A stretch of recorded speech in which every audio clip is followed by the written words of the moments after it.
네, 우리 모두는 죄인입니다. 우리의 죄성은 여전히 우리 안에 남아 있어서 예수님을 믿은 이후에도 우리는 죄로부터 자유롭지 못한 삶을 삽니다.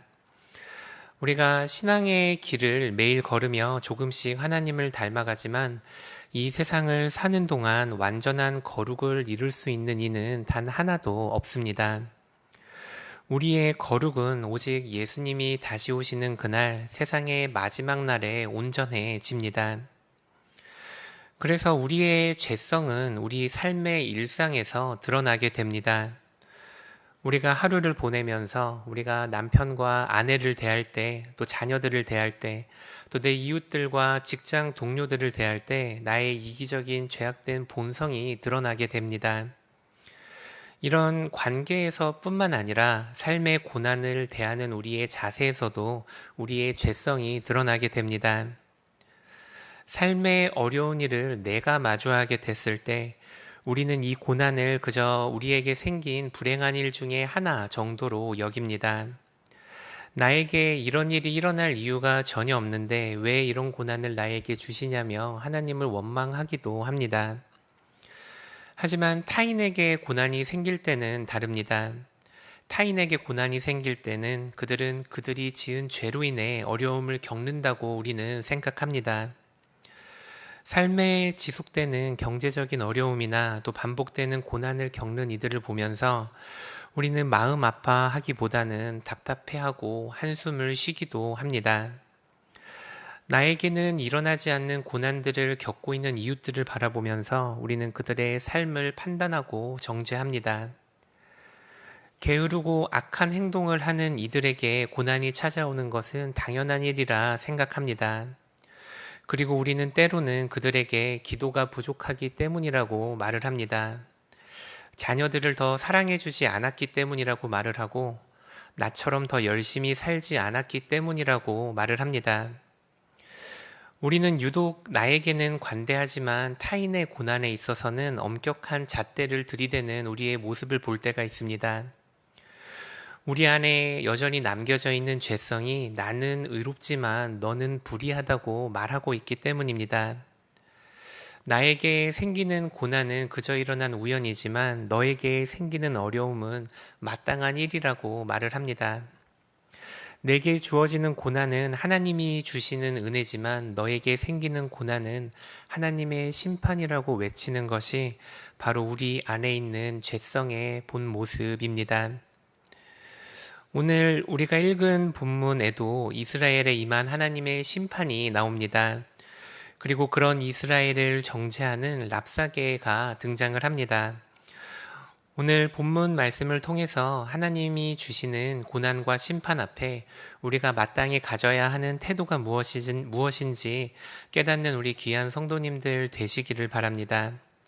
그리고 나아가 나의 고난이든 이웃의 고난이든 그 슬픔을 판단하고 정죄하는 게 아니라 우리가 그 아픔을 이해하고 또 함께 울고 함께 슬퍼할 수 있는 그런 서울시민교회 성도님들 되시기를 축복합니다. 우리 함께 이사야 36장 1절 말씀을 읽도록 하겠습니다. 히스기야 왕 14년에 사네립이 올라와서 유다의 모든 견고한 성을 쳐서 취하니라. 오늘 본문에서 하나님의 심판이 이스라엘에 임했습니다. 하나님은 아수르를 통해 남유다를 공격하셨고 아수르의 산헤립 왕은 유다의 모든 견고한 성을 무너뜨렸다고 성경은 말을 합니다. 이 아수르는 그 당시에 근동 지역의 패권을 이미 장악한 상황이었습니다. 이스라엘이 의지했던 애굽은 그 위세가 꺾인 지 한참이었고 또 남유다뿐만 아니라 근동 지역의 대부분의 나라들이 이미 아수르에게 조공을 바치고 있었던 상황이었습니다. 그런데 이런 와중에 산헤립의 선왕이었던 사르곤 2세 왕이 사망하게 됩니다. 이로 인해 아수르는 급작스러운 변화를 겪었고 아수르 주변의 속국들은 바로 이때가 기회라 생각했습니다. 속국들은 독립하기 위해 앞다투어 아수르에 대한 반역을 시작했습니다. 나라들이 서로 간에 동맹을 맺었고 또 조공을 거부하기 시작했습니다. 그래서 아수르의 새로운 왕으로 등극한 사네립 왕은 이에 대항하여 대군을 이끌고 원정길에 오르게 된 것입니다.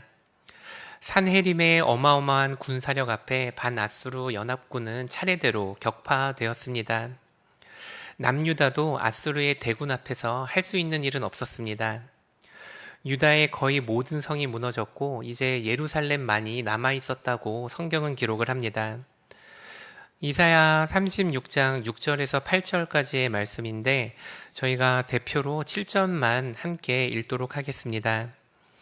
혹시 내가 내게 이르기를 우리는 우리 하나님 여호와를 신뢰하노라 하리라마는 그는 그의 산당과 제단을 히스기야가 제하여 버리고 명령하기를 너희는 이 제단 앞에서만 예배하라 하던 그 신이 아니냐 하셨느니라. 이 랍사게는 멸망을 앞둔 예루살렘을 앞에 두고 이스라엘을 조롱합니다. 특별히 이스라엘이 의지했던 세 가지 대상을 언급하면서 이스라엘을 조롱합니다. 첫 번째로는 6절에 나오는 애굽입니다. 이스라엘은 친아수르 정책을 포기하고 애굽을 의지하기로 결정했었습니다.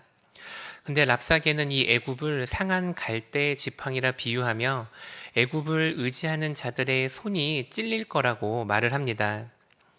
둘째로는 이스라엘이 의지했던 하나님입니다. 랍사게는 히스기야가 무너뜨린 산당의 하나님이 어떻게 아수르의 상대가 되겠냐고 말을 합니다. 당시에 이 전쟁은 신들의 전쟁으로 여겨졌습니다. 어떤 나라가 전쟁에서 승리한다는 것은 그 나라의 신이 더 강하다는 의미였습니다. 그래서 남유다의 멸망을 보고 있는 랍사게에게 이스라엘의 하나님은 큰 존재가 아니었습니다. 또 8절에서는 이스라엘의 군대에 대해 이야기를 합니다. 말 2,000피를 줄지라도 말 탈 사람을 구하지 못할 거라고 말을 하는데 이것은 랍사게가 당시에 약했던 그 남유다의 군사력에 대해 말을 하는 것입니다. 즉 아수르는 이스라엘이 의지했던 세 가지를 모두 말하면서 이스라엘은 아수르의 상대가 되지 않는다고 이스라엘을 조롱하고 있는 중입니다. 그리고 랍사게가 마지막으로 말했습니다. 우리 함께 이사야 36장 10절 말씀을 읽도록 하겠습니다. 내가 이제 올라와서 멸하는 것이 여호와의 뜻이 없음이겠느냐. 여호와께서 내게 이르시기를 올라가 그 땅을 쳐서 멸하라 하셨느니라 하니라. 랍사게는 이 이스라엘을 멸하는 것이 하나님의 뜻이라 말했습니다. 이방인이었던 랍사게가 하나님의 뜻이 무엇이었는지를 어떻게 알았는지는 알 수가 없습니다. 하지만 확실한 것 하나는 남유다가 아수르의 진노를 받게 된 것이 정말로 하나님의 뜻이었다는 것입니다. 하나님은 선지자 이사야를 통해 여러 번 남유다를 향한 하나님의 진노를 이미 선포하셨습니다. 그리고 그 진노의 채찍이 아수르가 될 것이라는 것도 알려주셨습니다. 랍사게는 이스라엘을 조롱하기 위해서 말했지만 그 내용이 틀린 말이 아니었습니다. 랍사게의 조롱은 정말로 맞는 말이었습니다. 그런데 문제는 랍사게가 이스라엘을 향한 하나님의 진노가 자신의 민족에게도 해당한다는 사실을 알지 못했다는 것입니다. 이스라엘을 향해 들었던 하나님의 진노의 팔이 동시에 마찬가지로 아수르를 향하고 있다는 사실을 몰랐습니다. 아수르도 결국에는 이스라엘의 벌을 내리시는 하나님의 도구로 쓰였을 뿐인데 랍사게는 그것을 알지 못하고 이스라엘을 조롱합니다. 그리고 이스라엘을 심판하신 하나님은 또 다른 채찍을 사용하셔서 이번에는 아수르를 심판하십니다. 아수르의 대군도 하룻밤 사이에 전멸하게 되고 그들의 왕 산헤립도 아들들에 의해 살해를 당하게 됩니다. 랍사게가 했었어야 하는 일은 하나님의 진노를 직면한 이스라엘을 비웃는 것이 아니었습니다. 랍사게가 하나님의 진노를 당하는 이스라엘 앞에서 해야 했던 일은 이스라엘을 강타한 그 진노가 아수르에 임하지 않도록 하나님 앞에 무릎 꿇고 하나님께 은총을 구하는 일이어야 했습니다. 하지만 랍사게는 하나님의 진노를 두려워하지 않았고 하나님의 진노를 당한 이스라엘을 조롱했습니다. 오늘 본문 말씀을 통해서 우리에게 주시는 말씀도 마찬가지입니다. 하나님께서는 우리 가운데 삶의 고난을 주시고 삶의 고비를 주시고 삶의 어려움과 아픔을 주시는 분이십니다. 물론 우리가 하나님의 그 놀라우신 섭리를 다 이해할 수는 없습니다. 하나님께서 왜 믿는 성도들에게 여전히 아픔과 고통을 허락하시는지 우리는 그 뜻을 다 알지 못합니다. 하지만 우리가 아는 분명한 사실 하나는 하나님께서 모든 일을 주관하고 계시고 우리의 어려움과 우리의 고난과 우리의 슬픈 일까지도 다스리고 계신다는 것입니다. 우리 가운데 허락하시는 이 고난들도 마찬가지입니다. 우리가 미련하기 때문에, 우리가 하나님 앞에서 죄를 지었기 때문에, 우리가 부족하기 때문에 우리 삶의 문제들이 생기는 것이 아닙니다. 하나님께서 그 고난을 우리에게 주셨기 때문에, 하나님께서 경제적인 여유를 우리에게서 빼앗으셨기 때문에, 하나님께서 계속해서 사업의 어려움을 우리 가운데 주시기 때문에 고난과 어려움이 우리 안에 생기는 것입니다. 그렇다면 우리 가운데 우리 이웃에게 주어지는 이 고난을 대하는 우리의 태도는 어찌해야 하겠습니까? 우리 주변에 고난당하는 이웃을 바라볼 때, 그 이웃을 만나게 될 때, 우리는 그 이웃을 판단하고 정죄하는 게 아니라 이웃이 겪는 그 고난과 어려움을 두려움으로 대할 수 있어야 합니다. 아무런 이유 없이 하나님의 뜻을 따라 우리 이웃에게 주어진 그 고난이 나의 삶에도 아무런 이유 없이 주어질 수 있다라는 사실을 우리가 항상 기억할 수 있어야 합니다. 우리가 살면서 이웃 가운데서 삶의 어떤 고난을 마주한다 하더라도 그 고난을 정죄하지 말고 두려워하는 마음으로 그 고난을 주시는 하나님을 바라볼 때 우리가 그때야 비로소 하나님이 주시는 고난을 바르게 이해할 수가 있습니다. 그리고 그때야 비로소 우리는 이웃이 직면한 그 고난을 나의 고난으로 받아들이고 나의 어려움으로 인식하고 우리의 사랑하는 이웃을 위해, 우리의 사랑하는 친구들을 위해 마음 아파하고 기도할 수 있는 것입니다. 우리 가운데 몸이 약하고 또 눈이 아프고 또 허리가 아픈 성도들을 위해 마치 나의 몸인 것처럼, 나의 육신인 것처럼 기도해야 합니다. 이웃의 고난을 스쳐 지나가는 누군가의 고난으로서 받아들여서는 안 되고 그 고난이 언제라도 나에게 일어날 수 있는 고난이라는 사실을 받아들이고 사실을 우리가 기억해야 합니다. 우리의 삶 가운데도 언제든지 그 고난이 찾아올 수 있다는 사실을 기억하시기를 바랍니다. 예수님께서는 남에게 대접을 받은 대로 남을 대접하는 것이 율법이고 또 선지자라 했습니다. 우리가 이것을 황금률이라고 말합니다. 우리가 고난을 마주했을 때, 우리 삶에 고난이 있을 때 우리는 어떤 거를 하나님께 원하겠습니까? 그 마음으로 이웃을 위해, 지금 고난당하고 있는 우리 이웃을 위해 기도하시기를 바랍니다. 또 셋째로 우리는 이웃의 고난을 대할 때뿐만 아니라 나의 고난과 나의 어려움을 대할 때에도 이 고난을 주시는 분이 하나님이시라는 사실을 반드시 기억해야 합니다.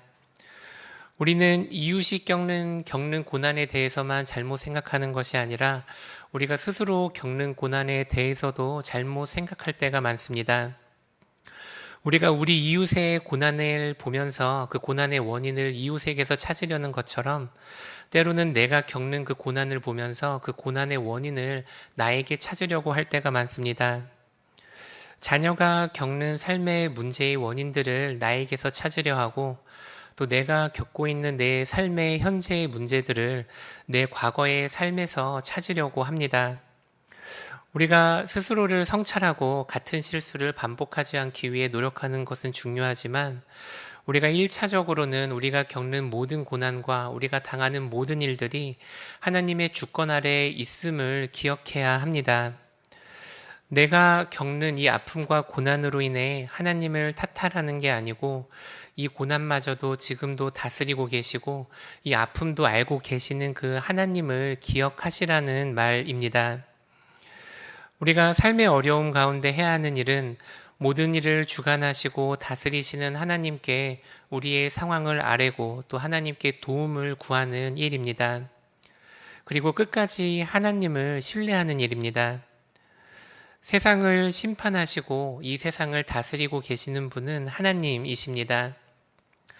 마찬가지로 우리 가운데 고난을 허락하시고 우리 가운데 슬픔과 애통하는 일들을 허락하시는 이도 하나님이십니다. 타인이 겪고 있는 고난에 대해서 우리가 함부로 이야기해서는 안 됩니다. 그게 경제적인 어려움이든 그게 관계적인 문제든 어떤 일이든 판단하지 마시기 바랍니다. 그저 그 고난이 언제든지 나에게 임할 수도 있다는 두려움으로 우리 이웃이 당하고 있는 고난을 생각하고 그 이웃들을 위해 기도하는 우리 귀한 성도님들 되시기를 축복합니다. 둘째로 내가 겪는 고난에 대해서도 함부로 판단하지 마시기 바랍니다. 우리를 사랑하시는 하나님께서 왜 우리에게 아픔을 주시고 왜 우리에게 고난을 주시는지 온전히 이해할 수 있는 사람은 단 한 사람도 없습니다.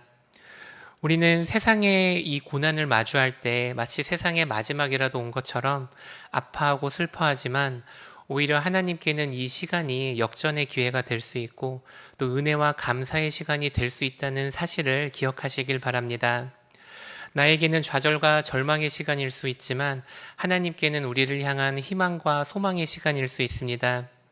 우리에게는 능력이 없지만 하나님께는 능력이 있고 우리에게는 지혜가 없지만 하나님께는 지혜가 있으십니다. 우리 삶의 어떠한 어려움 가운데서도 하나님을 바라보시고 또 하나님만을 의지하는 우리 귀한 성도님들 되시기를 축복합니다. 모든 일을 다스리시고 살피시는 하나님께서 끝까지 우리를 보호해 주실 것입니다. 주기도문으로 마치겠습니다. 하늘에 계신 우리 아버지, 아버지의 이름을 거룩하게 하시며 아버지의 나라가 오게 하시며 아버지의 뜻이 하늘에서와 같이 땅에서도 이루어지게 하소서. 오늘 우리에게 일용할 양식을 주시고 우리가 우리에게 잘못한 사람을 용서하여 준 것 같이 우리 죄를 용서하여 주시고 우리를 시험에 빠지지 않게 하시고 악에서 구하소서. 나라와 권능과 영광이 영원히 아버지의 것입니다. 아멘.